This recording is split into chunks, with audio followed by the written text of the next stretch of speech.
সুপ্রিয় শিক্ষার্থী বন্ধুরা আসসালামু আলাইকুম। আশা করছি সবাই ভালো আছেন।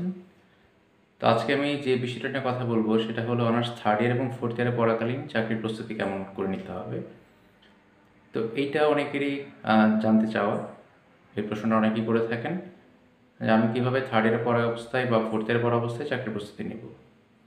আমি যেটা বলবো সেটা হলো আপনি অনার্স থার্ড ইয়ার এবং ফোর্থ ইয়ারে পড়াকালীন একাডেমিক পড়াশোনায় বেশি ফোকাস করবেন।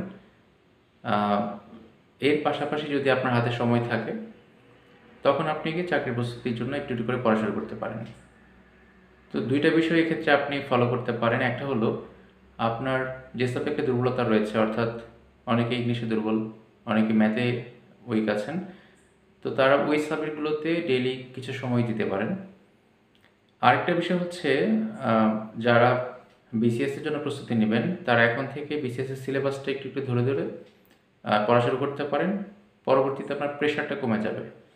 অর্থাৎ অনার্স শেষ করার পর যখন আমরা প্রস্তুতি নিতে যাই তখন হয়তো আমাদের হাতে পর্যাপ্ত সময় থাকে না, আমরা যে বিসিএসটা পাই সেক্ষেত্রে যদি সময় না পাই তখন দেখা যায় প্রথম বিসিএসে আমরা প্রিলি ফেল করি।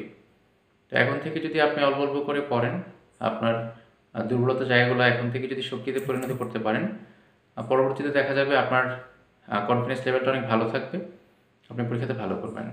তো এখন থেকে আপনি সিলেবাসটা ধরে ধরে ডেইলি আপনার 1 থেকে 2 ঘন্টা সময় দেন, অর্থাৎ একাডেমিক পড়াশোনা ক্ষতি না করে আপনি যতটুকু সম্ভব চেষ্টা করেন, তাহলে আশা করছি ভালো একটা প্রস্তুতি এখন থেকেই নেওয়া সম্ভব।